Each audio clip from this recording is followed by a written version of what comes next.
한준석은 사람들이 성공이라고 말할 때 가장 먼저 떠올리는 사람이었다.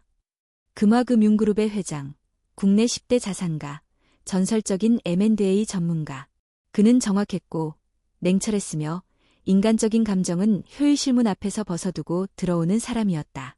어느 날 아침, 준석은 비서실장에게서 한 가지 지시를 받았다. 회장님, 사회공헌팀에서 이번 분기 CSR 활동 보고 드립니다. 마포구 해송초등학교로 방문 일정이 확정되었습니다. 그는 고개를 들지 않고 서류를 넘기며 대답했다. 30분이면 충분하겠지. 해송초등학교는 마포의 오래된 주택가 골목 끝에 자리 잡고 있었다. 회색 담장과 낡은 교문, 학교 앞 작은 문방구, 그리고 운동장에 뛰노는 아이들. 차창 밖으로 풍경이 스치자 준석은 무심코 시계를 보았다. 그에겐 여전히 중요한 회의가 2개 남아 있었다. 교장실에서 간단한 인사를 마친 후 그는 급식실로 안내되었다. CSR팀의 일정 중 하나는 급식 배식 봉사였다. 하얀 위생모를 쓴 채 무표정하게 국자를 든 채 서 있는 그를 보고 선생님들과 학생들은 약간 긴장한 듯했다. 하지만 아이들은 곧다시 시끄럽게 떠들며 식판을 들고 줄을 섰다. 그때였다. 식판을 들고 조용히 걷던 한 여자아이가 그의 눈에 들어왔다. 검은 단발머리, 살짝 큰 교복, 그리고 손에 들린 도시락. 다른 아이들과 달리 식판을 들지 않았다. 대신 색이 바랜 분홍색 도시락통을 가슴에 꼭 안고 있었다. 그 아이는 급식실 구석, 창가 쪽 자리에 앉아 뚜껑을 열었다. 놀랍게도 도시락 안은 텅 비어 있었다. 하지만 아이는 아무렇지 않게 젓가락을 들어 허공을 집었다. 그리고 혼잣말로 중얼거렸다. 오늘은 김치볶음밥이랑 계란말이, 그리고 엄마가 제일 잘하는 미역국. 준석은 자신도 모르게 다가갔다. 그게 보이지 않는데? 아이는 놀란 듯 고개를 들었다. 그러다 천천히 웃으며 말했다. 여기는 상상식당이에요. 제가 사장이에요. 그래서 지금 뭘 먹고 있는 거지? 손님이시라면 추천 메뉴 드릴게요. 햄버거 스테이크에 단호박 샐러드, 후식은 초코우유요. 준석은 멈칫했다가 아주 천천히 옆자리에 앉았다. 그럼 그걸로 주문하지. 아이는 허공에 손을 흔들며 대답했다. 주문 들어왔습니다. 점심시간이 끝나고 교장실에서 다시 마주한 준석은 잠시 말이 없었다. 교장은 조심스럽게 설명했다. 그 아이는 윤지아라고 합니다. 2학년이고요. 어머니 혼자 키우고 계세요. 최근 직장을 잃으셔서 급식 신청서를 내지 못했습니다. 왜 신청하지 않죠? 신청하려면 관련 서류가 필요합니다. 주민등록등본, 소득증명서, 건강보험 납부내역. 부모님 입장에서 창피하다고 느끼기도 하죠. 준석은 조용히 고개를 끄덕였다. 그날 저녁, 회의실에 앉아 매출 보고서를 보고 있던 그는 불현듯 지아의 도시락이 떠올랐다. 빈 도시락. 그러나 가득 찬 상상. 그리고 아무도 모르게 그것을 감내하는 아이. 그는 문득 자신이 이 회사에서 해온 수많은 인수합병 가운데 하나가 바로 지아의 어머니가 일하던 중소기업을 흡수한 것이었다는 사실을 떠올렸다. 그녀는 아마도 구조조정 대상 중 한 명이었을 것이다. 그 순간 숫자였던 것이 얼굴이 되었다. 수치였던 것이 삶이 되었다. 다음 날 그는 다시 해송초를 찾았다. 이번엔 양손에 도시락을 들고서 하나는 자신을 위해, 하나는 지아를 위해. 아이들은 놀란 눈으로 그를 바라봤다. 지아는 당황스러웠지만 곧 환하게 웃으며 말했다. 회장님, 상상식당에 진짜 음식이 들어왔네요. 그들은 함께 앉아 도시락을 나눠 먹었다. 준석은 처음으로 진심으로 한 끼를 누군가와 나누었다는 느낌을 받았다. 그날 그는 도시락을 다 비우고 난 후 자신에게 속삭이듯 말했다. 한 끼로 세상을 바꿀 순 없어. 하지만 그 한 끼가 누군가에게 세상일 수는 있어. 그날 이후 한준석은 며칠간 아무 말도 하지 않았다. 비서진은 그가 잠시 휴식을 취하는 것이라 생각했지만 사실 그는 매일 저녁 홀로 회계 보고서를 뒤적이며 자신의 손으로 잘라낸 사업체들의 리스트를 확인하고 있었다. 그중 하나, 늘 푸른 급식 위탁업체 윤미경이 마지막으로 일했던 곳이었다. 회계상으론 작은 숫자였다. 매출의 0.6%. 그러나 그 안에는 누군가의 생계, 누군가의 꿈, 그리고 지하의 도시락이 있었다. 며칠 후 준석은 다시 해송초를 찾았다. 이번에는 정장을 입지 않았다. 단정한 셔츠와 슬랙스, 그리고 본인이 직접 포장한 도시락 2개를 들고 있었다. 그를 본 선생님들은 놀랐다. 회장님, 또 방문하셨네요. 학생들과 함께 식사해도 될까요? 선생님은 고개를 끄덕였고 준석은 조용히 급식실 구석으로 향했다. 그곳에 늘 앉아있던 창가 자리에는 오늘도 지아가 도시락을 열고 앉아 있었다. 이번엔 도시락에 무엇인가 들어있었다. 잘게 자른 깻잎과 밥 한 덩이, 그리고 계란 프라이 반쪽. 지아는 환하게 웃었다. 오늘은 진짜 메뉴가 하나 있어요. 준석은 자신의 도시락을 그녀 앞에 내밀었다. 그럼 오늘은 손님이 아니라 동업자로 와봤어. 그녀는 도시락을 바라보다가 고개를 끄덕이며 말했다. 그럼 오늘은 공동 사장이네요. 둘은 도시락을 나누어 먹으며 대화를 나누었다. 지아는 어머니가 요즘 새벽 청소 일을 시작했다는 이야기, 동네 슈퍼에서 1시간씩 무료로 와이파이를 써서 숙제를 하는 이야기, 그리고 어제 본 꿈 이야기를 했다. 준석은 말이 없었다. 그는 듣고 또 들었다. 식사가 끝나갈 무렵 그는 조용히 물었다. 지아야, 만약 매일 이렇게 따뜻한 밥을 먹을 수 있다면 어떨까? 지아는 눈을 반짝이며 대답했다. 그럼 상상식당은 문을 닫아야겠죠. 하지만 그건 좋은 폐업이에요. 그날 밤 준석은 자신의 사무실에서 CSR팀과 재무팀, 그리고 몇몇 외부 전문가들을 불러 회의를 열었다. 해송초등학교를 시작으로 서울 시내 초등학교에 무료 급식 지원 모델을 도입하겠다.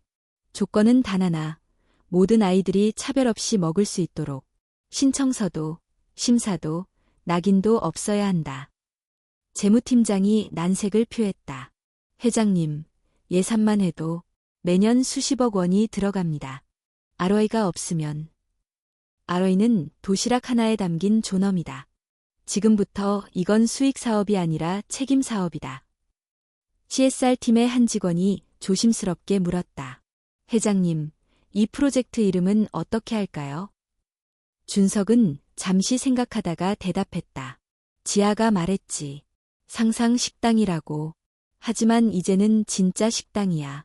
이름은 약속의 도시락. 며칠 뒤 해송초 급식실에는 변화가 생겼다. 기존의 칸막이 줄 대신 아이들은 자유롭게 자리에 앉았다. 식사는 자율배식. 도시락을 못 가져온 아이도, 배고픈 아이도 모두 똑같은 식판에 음식을 담았다.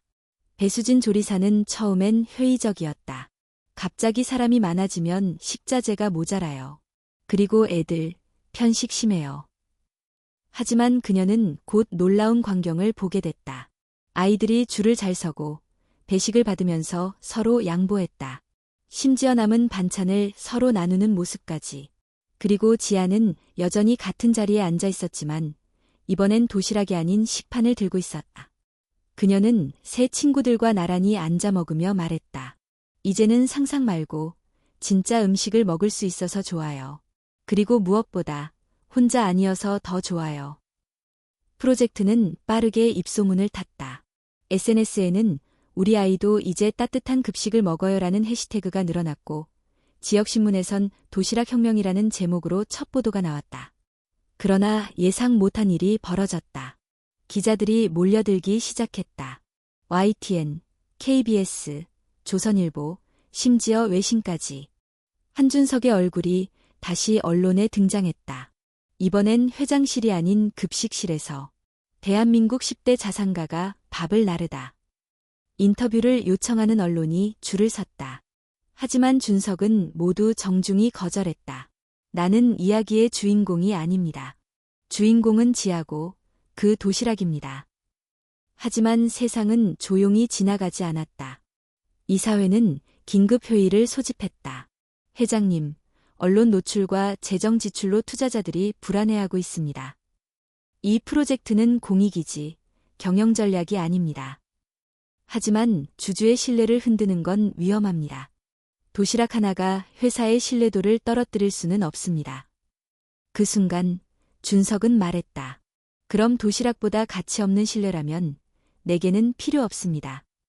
이사회에서의 발언 이후 한준석은 언론의 중심에 섰다. 그가 말한 도시락보다 가치 없는 신뢰는 헤드라인이 되어 하루 만에 전국을 휩쓸었다. 어떤 이는 그를 영웅이라 칭송했고 어떤 이는 감정에 휘둘린 위선자라 비난했다. 경제 전문지는 금화금융의 리더십 위기라는 분석 기사를 내보냈고 반대로 청년 커뮤니티에서는 저런 어른이 있다는 게 믿기지 않는다는 반응이 이어졌다. 하지만 준석은 변하지 않았다. 그는 여전히 해송초 급식실에 나타났고 여전히 아이들과 밥을 나누었다. 그가 들고 있는 식판은 다른 아이들과 다르지 않았고 조리사 배수진의 지시에 따라 조용히 뒤편에서 서빙을 도왔다. 회장님, 그릇 닦는 건 익숙하지 않으시죠? 이제 그만 회장님이라 부르셔도 됩니다. 배 선생님. 그는 더 이상 숫자를 보고 의사결정을 하지 않았다. 그 대신 사람을 보고 상황을 보고 그리고 식판 위 남은 반찬을 보며 생각했다. 그러나 바깥 세상의 현실은 달랐다. 도시락 프로젝트는 해송초를 넘어 서울 시내 5개 초등학교로 확대되었다. 각 학교에는 약속의 도시락 명패가 붙은 배식구가 생겼고 도시락이 아닌 식판을 들고 다니는 아이들이 늘어났다. 아이들은 당연하게 여겼지만 일부 학부모는 불편함을 느꼈다. 왜 굳이 다 같이 먹게 하죠? 우리 아이는 원래 집에서 도시락 싸오는데 급식 먹는 애들이랑 차별이 없어지잖아요. 이건 평등이 아니라 강요입니다. 준석은 직접 지역 설명회를 열었다. 교실보다 작고 질문보다 불신이 더 많은 공간에서 그는 조용히 말했다. 아이들이 같은 식탁에 앉는 것은 경쟁이 아니라 공동체의 시작입니다.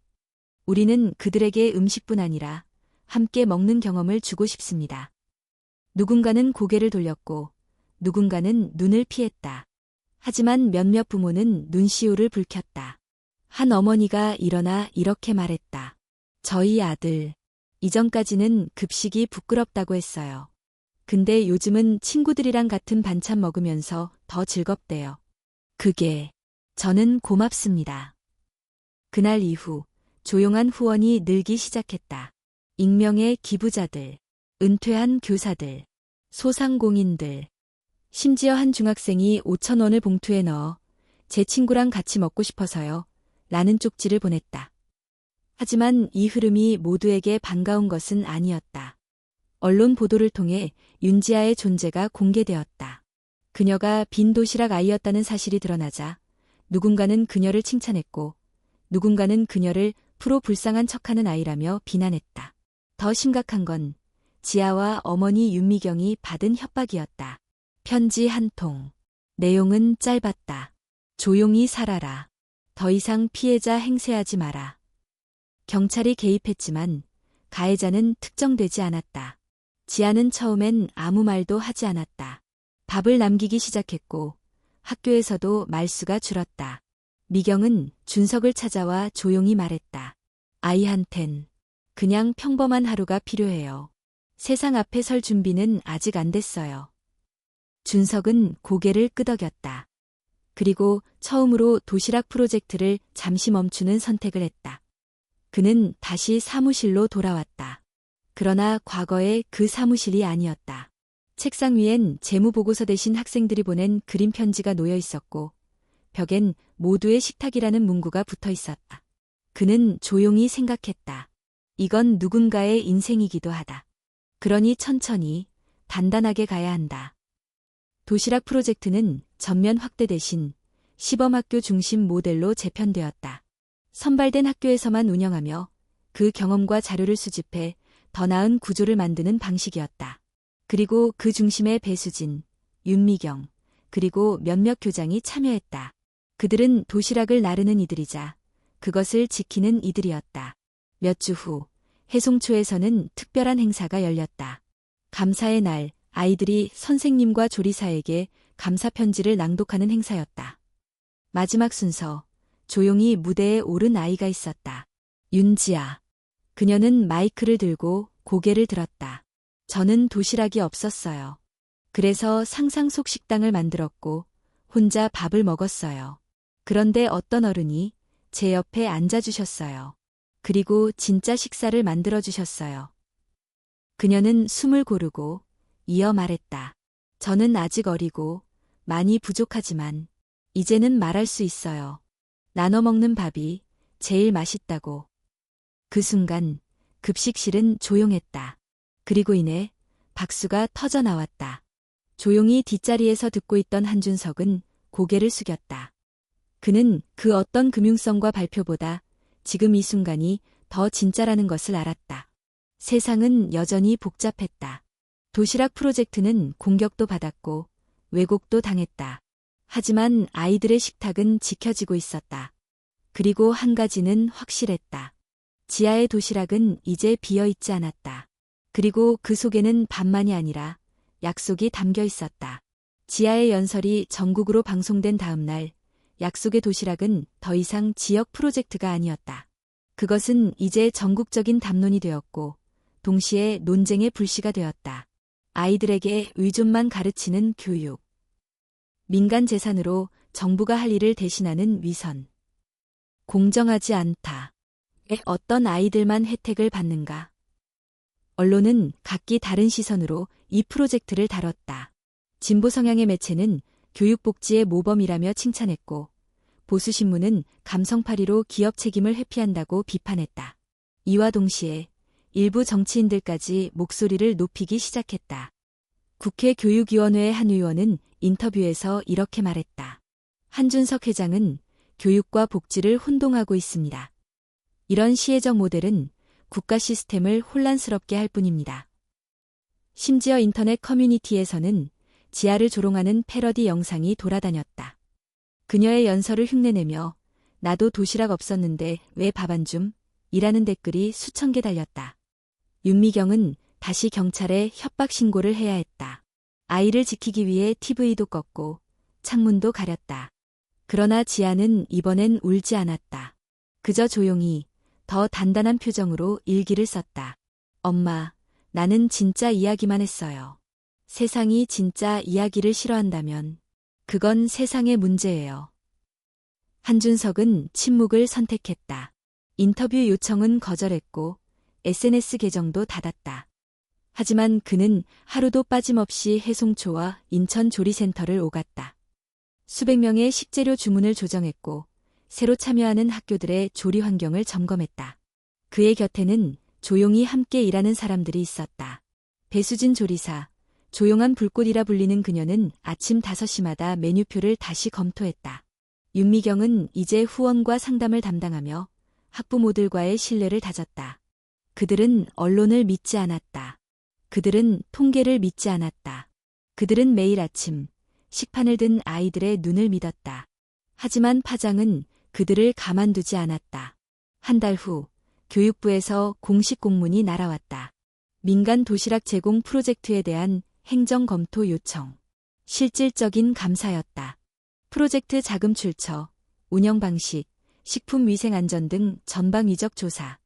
심지어 지속 가능성을 이유로 자문위원회를 구성하라는 압박까지. 이사회는 다시 소집되었다. 이번엔 위기감이 달랐다. 회장님, 이건 정부와의 충돌입니다. 금화그룹 전체가 정치적 논쟁에 휘말릴 수 있어요. 지금 철수하셔야 합니다. 오태호 사장이 차분하게 말했다. 준석 씨, 이제 멈출 때입니다. 좋은 마음이 다 좋은 결과를 낳는 건 아니에요. 그 순간 침묵하던 최혜린 이사가 입을 열었다. 하지만 나쁜 시스템이 계속되는 이유는 아무도 멈추지 않기 때문 아닐까요? 모든 시선이 그녀에게 향했다. 그녀는 이어서 말했다. 우리가 지금 철수한다면 우리는 또 하나의 외면을 기록하는 기업이 될 겁니다. 준석은 고개를 들었다. 그는 천천히 자리에서 일어나 말했다. 나는 금화금융의 회장으로서 이 프로젝트를 시작했습니다. 하지만 지금은 아버지로서, 시민으로서, 인간으로서 이 일을 계속할 겁니다. 그는 조용히 회의실을 나섰다. 그날 밤, 그는 오랜만에 집으로 돌아갔다. 불이 꺼진 거실, 식지 않은 밥 한 공기, 그리고 아무도 없는 의자 2개. 그는 주방 테이블에 앉아 오래도록 손을 모았다. 그리고 자정이 되기 직전 단 한 줄을 써내려갔다. 다시 시작해야겠다. 더 투명하게, 더 담담하게. 며칠 뒤 기자회견이 열렸다. 준석은 검은 셔츠와 재킷을 입고 무대에 섰다. 화려한 배경도 로고도 없었다. 오직 흰 현수막 한 줄. 모두의 식탁, 누구도 배제되지 않는. 그는 카메라를 똑바로 바라보며 말했다. 우리는 모두 밥을 먹습니다. 어린 시절 도시락을 열었을 때 느낀 기대와 실망, 기억하시죠? 그 작은 통 속에 어떤 날은 세상이 담겨 있었고 어떤 날은 외로움이 담겨 있었습니다. 그는 지하의 도시락 사진을 꺼내 보여주었다. 텅 빈 분홍 도시락. 그러나 지금은 편지로 가득 찬 상자. 이 도시락은 빈 공간이 아닙니다. 이건 질문입니다. 우리가 어떤 사회를 선택할 것인가에 대한 침묵. 그는 마지막으로 말했다. 정치도, 이념도, 숫자도 필요 없습니다. 우리는 그냥 아이들이 배고프지 않게 하자는 겁니다. 그것이 그렇게 어려운 일인가요? 카메라 셔터 소리만 울렸다. 다음 날 아침, 도시락 속의 약속 후원 웹사이트는 일시 마비되었다. 서버가 감당하지 못할 정도의 방문과 기부가 쏟아졌다. 그리고 익명의 편지가 한 통 도착했다. 지금껏 당신을 믿은 적 없었습니다. 하지만 이번엔 믿고 싶어졌습니다. 왜냐하면 당신은 우리 아이 옆에 앉았으니까요. 기자회견 이후 세상은 조용히 바뀌기 시작했다. 약속의 도시락 프로젝트는 단순한 식사 제공이 아닌 하나의 상징이 되었다. 편의점 앞에서 도시락을 사 먹던 고등학생이 프로젝트에 1,000원을 기부했고 은퇴한 조리사들이 자원봉사 신청서를 보내왔다.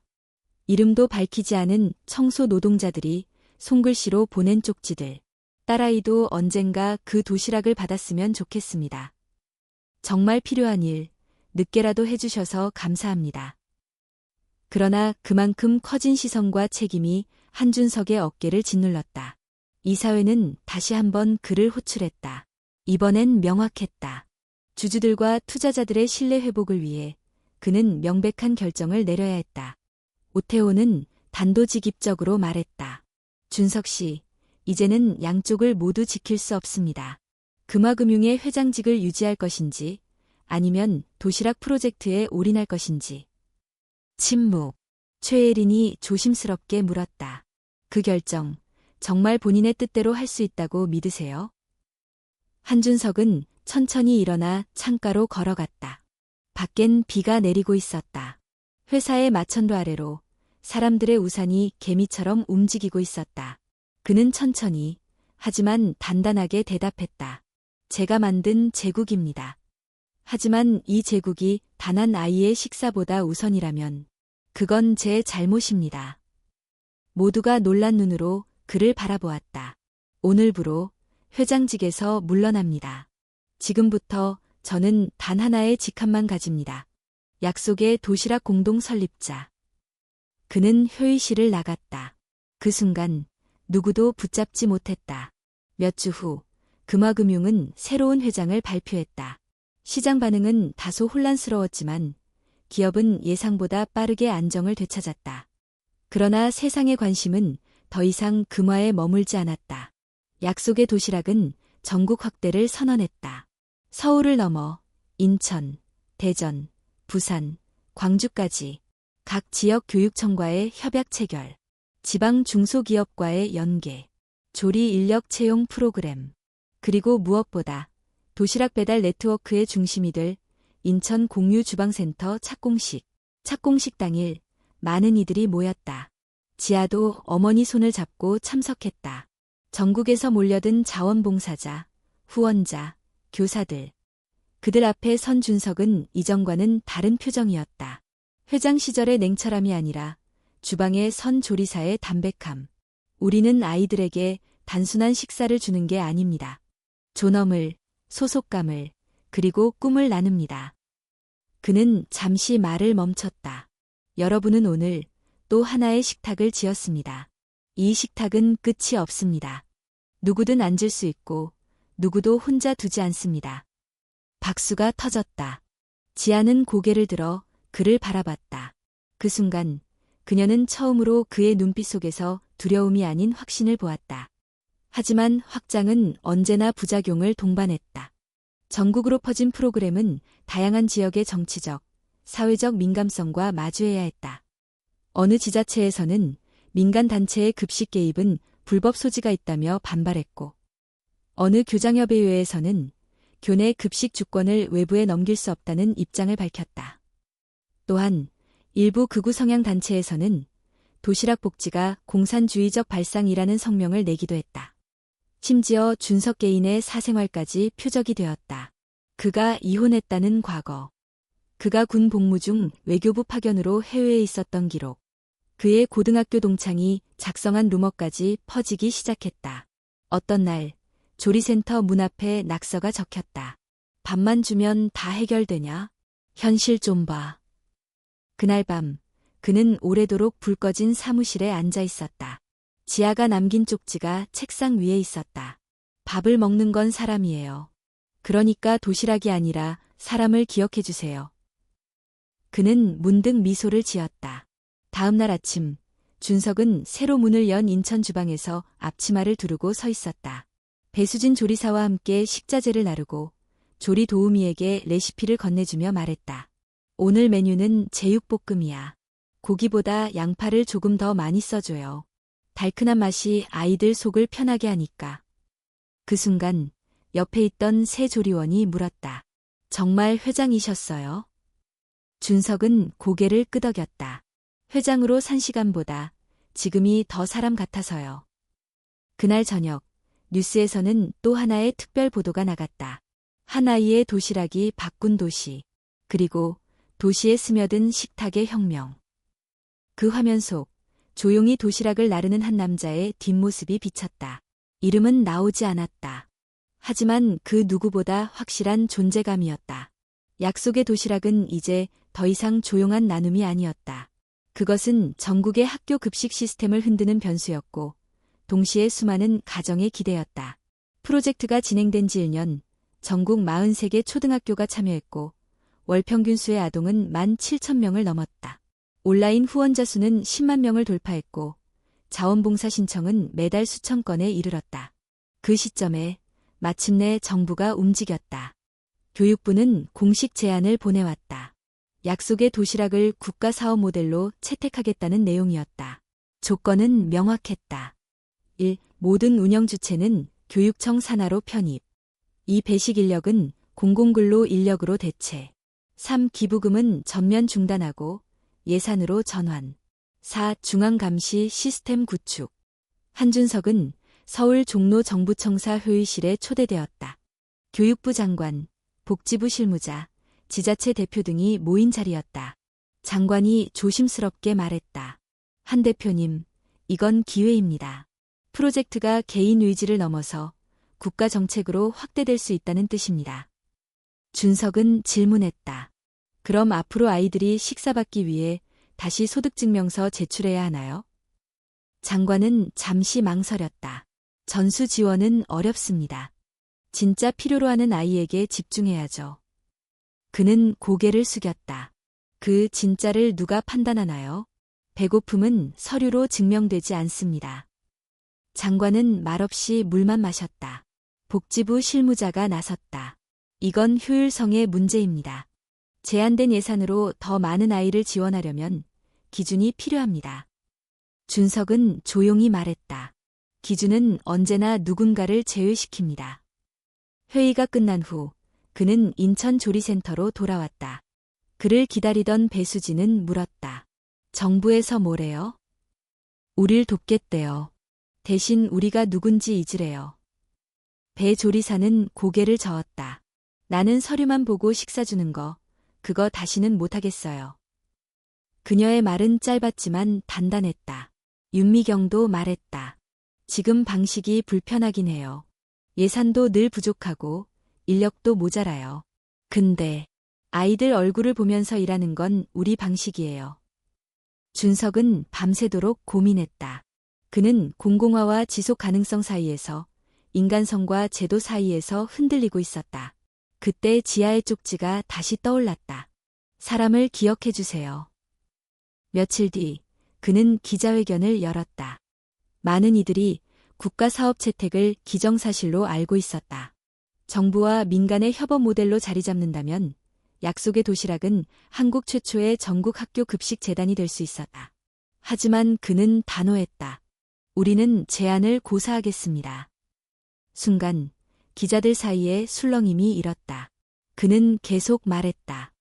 이 프로젝트는 선별이 아니라 보편이라는 가치를 지킵니다. 누구는 받고 누구는 안 받는 식탁은 진짜 식탁이 아닙니다. 한 기자가 물었다. 그럼 앞으로도 민간 후원만으로 운영하실 겁니까? 네, 쉽지 않겠지만 가능하다고 믿습니다. 왜냐하면 우리는 단지 밥을 주는 게 아니라 신뢰를 나누고 있으니까요. 그는 마지막으로 덧붙였다.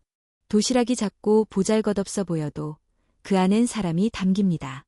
그리고 우리는 사람을 위해 일합니다. 체계를 위해서가 아니라. 정부 제안을 거절한 다음 날 프로젝트 후원자 수가 줄어들었다. 몇몇 기업 후원이 끊겼고 언론은 현실 모르는 고집이라며 비판 기사를 쏟아냈다. 명분은 훌륭하나 방식은 비효율적이다. 전국 확대의 기회를 놓친 뼈아픈 실책. 기업가의 감성치기, 누가 책임질 것인가. 심지어 약속의 도시락이 정치를 노린 행보라는 음모론까지 돌았다. 하지만 한 가지 달라진 건 있었다. 각 지역의 학부모와 교사, 자원봉사자들이 자발적으로 나서기 시작했다. 부산에서는 동네 음식점 12곳이 릴레이 방식으로 도시락을 기부했고, 대구에서는 퇴직 교사 30명이 자원조리단을 구성했다. 광주에선 고등학생들이 자체 SNS 캠페인을 벌여 후원금을 모았다. 그리고 그 중심엔 한 문장이 있었다. 우리는 아이의 편에 서겠습니다. 그해 겨울, 한준석은 서울 북부의 한 작은 초등학교를 찾았다. 눈이 소복이 쌓인 운동장을 지나 그는 천천히 급식실로 향했다. 작은 손들이 하나둘 들어섰고 익숙한 분홍 도시락 하나가 그의 눈에 들어왔다. 지하였다. 이제 중학생이 된 그녀는 특별히 초등학교 후배들에게 도시락 배달을 하러 왔다고 했다. 오늘 메뉴는 뭔가요? 그가 묻자 지아는 웃으며 말했다. 오늘은 참치마요랑 따뜻한 유부국이에요. 그리고 엄마가 만든 단무지요. 그녀는 한참을 망설이다가 조심스레 말했다. 사실은요. 저도요. 나중에 도시락 만드는 사람이 되고 싶어요. 그는 놀란 듯 물었다. 에? 지아는 말했다. 혼자 먹는 밥은 기억에 안 남거든요. 근데 누군가와 나눈 밥은 평생 기억나요. 그 순간 한준석은 확신했다. 정부의 시스템은 언젠가 바뀔 수 있다. 그러나 지금 이 도시락은 이미 누군가의 삶을 바꾸고 있었다. 그것이면 충분했다. 약속의 도시락은 정부의 제안을 거절한 이후에도 멈추지 않았다. 정식 후원자는 감소했지만 자발적인 네트워크는 되려 더 넓어졌다. 작은 식당, 교회, 사찰, 청년 단체까지 도시락 하나로 연결된 사람들의 고리는 생각보다 더 튼튼했다. 하지만 바로 그 이유로 예상치 못한 일이 벌어졌다. 어느 날 아침, 조리센터 회의실에 모인 운영진들은 긴장한 얼굴이었다. 지방의 한 지역 운영팀장이 국회의원 출마를 선언했습니다. 배수진이 믿을 수 없다는 듯 물었다. 우리 도시락 프로젝트로요? 어떤 후보든 어떤 정당이든 우리는 응답하지 않을 겁니다. 그의 말은 단호했지만 말끝은 떨리고 있었다. 우리는 다시 주방으로 돌아가야 합니다. 조용히, 묵묵히 밥을 지어야 합니다. 밥이 먼저고 말은 나중입니다. 모두 고개를 숙였다. 그날부터 약속의 도시락 공식 사이트에는 한 줄이 추가되었다. 우리는 어느 진영에도 속하지 않습니다. 우리는 아이들 옆에만 있습니다. 이후로 강준호는 당선되지 못했다. 정치권에서도 서서히 도시락의 이름을 빼기 시작했다.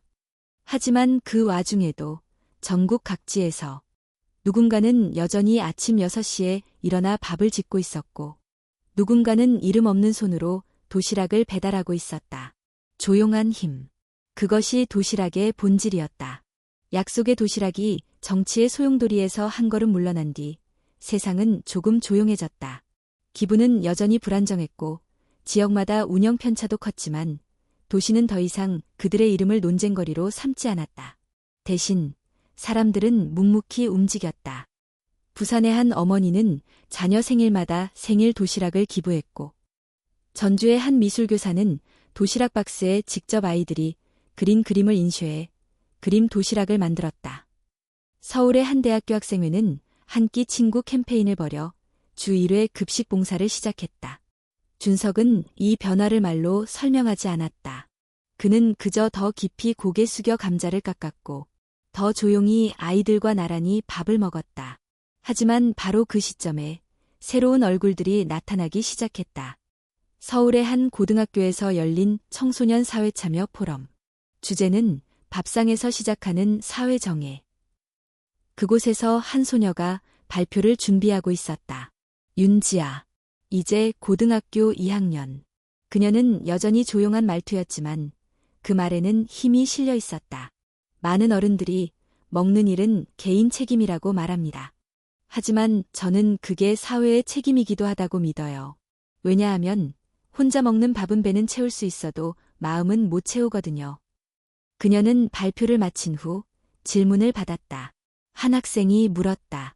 지금도 여전히 그런 도시락 활동을 하고 계신가요? 지아는 고개를 끄덕였다. 네, 저는 매주 토요일마다 지역 조리센터에서 봉사하고 있어요. 그리고 앞으로 더 많은 친구들이 같이 하길 바라고 있어요. 그 순간 누군가 조용히 손을 들었다. 혹시 새로운 프로그램을 만들어 볼 생각은 없으세요? 우리가 직접 기획하고 운영하는 청소년 도시락 프로젝트 같은 거요. 지아는 놀란 눈으로 그를 보았다. 그리고 작게 웃으며 말했다. 좋아요. 그럼 이제 우리가 주방장이 되는 거죠. 며칠 후 지아는 인천 조리센터를 찾았다. 오랜만에 만난 준석 앞에서 그녀는 조심스럽게 설명을 시작했다. 전국의 청소년 자원봉사자들이 늘고 있어요. 그런데 아직도 참여할 수 있는 기회가 적어요. 그래서 우리가 직접 청소년 중심의 도시락팀을 만들어 보려고 해요. 그녀는 메모지에 빼곡히 쓴 계획서를 내밀었다. 주간 메뉴 구성안, 조리 교육 스케줄, 지역 연계 계획, SNS 홍보 전략까지. 그녀의 손이 조금 떨리고 있었지만 눈빛은 단단했다. 준석은 아무 말 없이 그 메모지를 들여다보다가 천천히 고개를 들었다. 이건 내가 만든 거야. 지아는 작게 고개를 끄덕였다. 혼자선 못했어요. 친구들, 선생님, 조리사 선생님들 다 같이 만들었어요. 준석은 한참을 침묵하다가 메모지를 조심스럽게 접어 주머니에 넣었다. 그리고 말했다. 너무 잘했다. 이제 정말 너희가 주방장이 맞구나. 그는 조용히 주방 뒤쪽으로 걸어가 선반을 열었다. 거기엔 오래된 흑백 사진이 한 장 있었다. 처음으로 지아와 함께 식판을 나눈 날. 그가 도시락을 들고 앉아 있었고 지아는 허공을 가리키며 상상 메뉴를 말하고 있었다. 그는 그 사진을 바라보며 말했다. 그때는 내가 나보다 훨씬 용감했어. 지아는 작게 웃으며 대답했다. 지금도 회장님이 훨씬 무서운 일하고 계세요. 지금은 회장 아니야. 그는 웃었다. 이젠 그냥 너희 주방 청소 담당이야. 청소년 도시락 프로젝트는 빠르게 확산되었다. 작은 숟가락이라는 이름으로 출발한 그 팀은 전국 15개 고등학교에서 지점을 만들었고 첫 달에만 3,000명의 학생들이 자원봉사 신청서를 냈다. 프로젝트의 핵심은 단순했다. 한 끼를 함께 먹기 위해 우리가 직접 만든다. 지아와 친구들은 식단을 고민하고 조리법을 배우고 배식 매너를 익혔다. 그리고 무엇보다 각 학교에서 자신들만의 메뉴를 개발했다. 엄마표 미역국, 시험 전 날 도시락, 슬픈 나를 위한 고구마. 이 메뉴들은 도시락 그릇 속에 담기기 전 아이들의 이야기부터 담겼다. 그리고 그 이야기는 다시 SNS를 통해 퍼졌다. 준석은 조용히 그 흐름을 지켜보았다. 어느 날 한 지역의 조리사 교육장에서 배수진이 말했다. 지금 애들 우리보다 잘해요. 메뉴도 더 창의적이고 사람도 더 잘 알아봐요. 윤미경도 고개를 끄덕였다. 우리가 만든 건 도시락이 아니라 다음 세대였나 봐요. 그때 한준석이 작게 말했다. 그럼 이제 우리가 물러나야 할 때일지도 몰라요. 배수진은 그를 똑바로 바라보았다. 물러나는 게 아니라 자리를 내주는 거죠. 준석은 조용히 고개를 끄덕였다. 그의 마음속에도 처음으로 하나의 질문이 떠올랐다. 나는 언제까지 이 식탁에 머물러야 할까? 그는 알고 있었다. 언젠가 자신은 이 주방에서 나가야 한다는 것을. 하지만 그날은 오늘이 아니었다. 아직 몇 끼의 밥은 더 지어야 했기에. 겨울이 깊어갈수록 인천조리센터는 더욱 분주했다. 연말이 다가오자 후원 도시락 주문도 늘었고 청소년 자원봉사자들도 방학을 맞아 더욱 활발하게 참여했다. 준석은 여전히 하루 한 끼 이상은 조리장에 섰다. 그는 더 이상 지시하지 않았다. 메뉴는 아이들이 정했고 배식은 교사들이 이끌었다. 그는 그냥 남은 재료를 정리하고 쓰레기통을 비우고 한쪽 구석에서 묵묵히 설거지를 했다. 그런 어느 날 낯선 편지 한 통이 도착했다. 보낸 사람 한기문. 그의 아버지였다. 시간이 얼마 남지 않았다. 볼 수 있다면 좋겠구나. 혹시 밥이라도 한 끼 같이 먹을 수 있을까? 그 문장은 마치 수십 년 전으로 되돌리는 열쇠처럼 느껴졌다. 한준석은 젊은 시절 아버지와 갈등이 깊었다. 그의 아버지 한기문은 대기업 중역 출신으로 책임과 성과만을 기준 삼아 살았던 사람이다. 어릴 적 준석은 성적표보다 밥상을 받고 싶어 했고 칭찬보다 함께 앉아 저녁을 먹는 걸 원했다. 하지만 기문은 늘 늦게 퇴근했고 주말에도 서류를 보며 조용히 숟가락을 들었다. 그리고 어느 날 준석이 창업을 선택하자 그는 말했다. 가문 이름에 먹칠하지 마라. 안정된 직장을 버리고 모험을 한다고 자랑하지 마. 그날 이후 두 사람은 서로 연락을 끊었다. 그리고 10여 년이 흘렀다.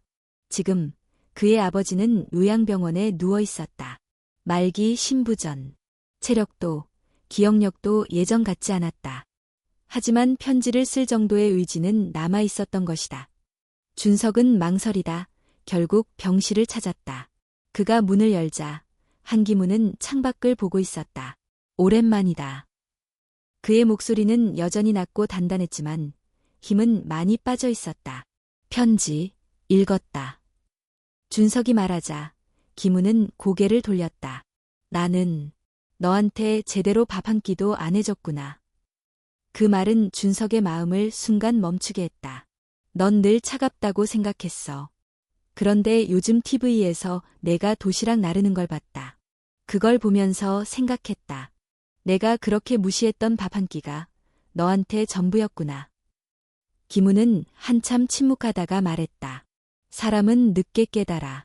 그땐 맞다고 믿었는데 지금은 부끄러워. 준석은 조용히 창문을 바라보았다. 창밖엔 눈이 내리고 있었다. 아버지, 오늘 저녁 제가 밥 해드릴게요. 그날 저녁 조리센터에서는 작고 조용한 식사가 준비되었다. 메뉴는 된장국, 김치볶음, 달걀찜. 준석이 직접 만들었다. 소금은 평소보다 조금 덜 넣었고 된장은 오래된 항아리에서 꺼낸 진한 것을 썼다. 기문은 조리센터 한쪽 창가 자리에 앉아 있었다. 그의 앞에 도시락이 놓이자 그는 잠시 말이 없었다. 이렇게 따뜻한 밥을 먹는 게 참 오랜만이구나. 그는 숟가락을 들고 한 입 먹었다. 그리고 조용히 눈을 감았다. 이 맛이 기억난다. 내 어머니가 해주던 맛이야. 준석은 말없이 고개를 끄덕였다. 그들은 말없이 식사를 마쳤다. 그리고 기문이 마지막으로 말했다. 이젠 너한테 뭘 가르치려고 하지 않겠다. 대신 너한테 배우고 싶다. 밥이 무엇인지. 며칠 후 기문은 눈을 감았다. 마지막 식사는 아들의 손에서 나온 도시락이었다. 장례식은 간소하게 치러졌다. 김우는 유언대로 조용히 묵혔다. 그날 이후 준석은 다시 주방에 돌아왔다. 그리고 그날 밤 그는 도시락 하나를 만들었다. 이름 없는 도시락. 메뉴는 아버지가 좋아했던 된장국과 달걀찜. 그는 그 도시락을 조용히 사진으로 남겼다. 그리고 메모를 하나 붙였다. 이건 화해의 도시락입니다. 늦었지만 전하고 싶었던 말이 담겼습니다. 그해 봄 청소년 프로젝트 작은 숟가락은 전국 신계학교로 확대되었다. 지아는 지역 매체 인터뷰에서 말했다. 처음엔 도시락을 받는 게 부끄러웠어요. 그런데 지금은 도시락을 나눠주는 게 자랑스러워요. 한준석은 무대에 오르지 않았다. 그는 뒤편 조리대에서 조용히 김을 볶고 있었다. 누군가 물었다. 대표님, 앞으로 계획은요? 그는 잠시 망설이다가 말했다. 이제 대표도 아니에요. 계획은 자리 하나씩 내주는 겁니다. 그의 말은 짧았지만 그것이 곧 결정이었다. 그리고 그날 밤 그는 조용히 노트를 꺼내 마지막 페이지를 채웠다. 모든 식탁에는 끝이 있다. 그러나 누군가 이어앉는다면 그건 끝이 아니라 다음이다. 봄이 끝나갈 무렵 인천 조리센터에는 이상하리만치 따뜻한 기운이 감돌았다. 창문을 열면 흙냄새와 햇살이 들어왔고 조리대 위에는 누군가 놓고 간 카네이션 한 송이가 피어 있었다. 청소년 도시락팀 작은 숟가락은 어느새 전국 70개 학교를 아우르는 네트워크로 성장했고 매주 3만 개 이상의 도시락이 조용히 사람들에게 전달되고 있었다. 한준석은 여전히 조리복을 입고 있었다. 하지만 그의 책상 위에는 한 통의 초대장이 놓여 있었다. 감사의 밤 첫 번째 청소년 도시락 축제. 장소 해송초등학교. 특별 수상자 윤지아, 한준석괴. 해송초등학교. 모든 것이 시작된 그 자리. 텅 빈 도시락과 아이의 상상이 만났던 곳. 그의 인생이 바뀌고 많은 사람들이 달라지기 시작한 곳. 준석은 오래도록 초대장을 바라보았다. 그리고 조용히 수락 버튼을 눌렀다. 행사 당일 그는 더 이상 연단에 오르지 않았다. 그는 조리센터에서 만든 도시락 상자를 들고 직접 학교로 향했다. 도시락엔 그가 정성껏 고른 메뉴가 담겨 있었다. 참기름 향이 은은한 콩나물밥, 달걀말이, 직접 무친 열무김치, 그리고 흰 우유 한 팩. 도착하자마자 그는 무대 뒤편으로 향했다. 그곳에는 수십 명의 아이들이 있었다. 지아는 무대 대본을 들고 친구들과 리허설을 하고 있었고 조리 자원봉사자들은 교실을 행사장으로 바꾸느라 분주했다. 그는 조용히 도시락을 내려놓고 물었다. 뭐 도와줄 일 있을까? 지아는 돌아보지도 않고 말했다. 회장님은 이제 손님이에요. 자리 비워두었으니까 가서 앉으세요. 그의 입꼬리가 올라갔다. 그럼 손님답게 조용히 있을게. 행사는 단출하고 정겨웠다. 학생들이 직접 만든 영상이 상영되었고 교사들이 들려주는 도시락 배달 에피소드에 모두 웃음을 터뜨렸다. 그리고 마지막 순서. 도시락 속의 약속을 함께 만든 사람들을 무대로 초대하는 시간. 사회자는 말했다. 이 자리에 우리가 잊지 말아야 할 사람이 있습니다. 가장 앞에서 도시락을 만들고 가장 뒤에서 그 도시락을 지켜온 분입니다. 학생들이 일제히 돌아봤다. 그리고 지아가 무대로 걸어 나왔다. 그녀는 마이크를 잡고 조용히 말했다. 오늘은 한 분께 작별 인사를 드리는 날입니다. 순간 조용하던 체육관 안에서 작은 웅성거림이 일었다. 지아는 말을 이었다. 우리는 알고 있습니다. 이 도시락이 그냥 밥이 아니라는 걸. 그리고 누군가의 자리가 있었기에 우리가 여기에 설 수 있었다는 걸. 그녀는 손에 쥔 작은 상자를 꺼냈다. 흰 나무 상자. 그 안에는 한 장의 사진과 작은 수저 하나가 들어있었다. 사진 속에는 오래전 해송초에서 지아와 함께 도시락을 나누던 준석의 모습이 있었다. 이 수저는 우리가 만든 식탁의 첫 숟가락이었습니다. 이제는 그 수저를 우리가 이어가겠습니다. 지아가 고개를 들고 말했다. 한준석 선생님, 당신의 자리를 이제 우리가 지키겠습니다. 순간 조용하던 관중석에서 박수가 퍼졌다. 그리고 학생 하나가 먼저 일어섰다. 곧이어 2명, 3명. 결국 모든 아이들이 일어나 박수를 보냈다. 그 박수는 크지 않았지만 오래도록 멈추지 않았다. 행사가 끝난 후 준석은 무대 뒤편에서 조용히 수저 상자를 들여다보았다. 옆으로 다가온 지아가 물었다. 이제 진짜로 물러나시는 거죠? 그는 고개를 끄덕였다. 응. 그동안 내가 너무 오래 앉아 있었나 봐. 이제는 너희가 주인공이니까. 지아는 장난스럽게 말했다. 그럼 혹시 도시락 평가단으로는 남아주실래요? 새 메뉴 나올 때마다 꼭 드셔주셔야 해요. 준석은 웃으며 대답했다. 그건 언제든 환영이야. 그 순간 해송초 운동장 위로 석양이 내려앉았다. 햇살은 부드럽게 식탁이 도시락을 비추고 있었고 아이들은 그 옆에 둘러앉아 밥을 나누고 있었다. 서로 다른 도시락, 서로 다른 손. 하지만 모두가 같은 속도로 숟가락을 들고 있었다. 며칠 후 인천 조리센터에 붙은 메모 한 장. 도시락은 여전히 매일 준비됩니다. 다만 지금부터는 새로운 손들이 그 식판을 책임집니다. 그리고 그 옆에 또 다른 메모. 우리는 떠나지 않습니다.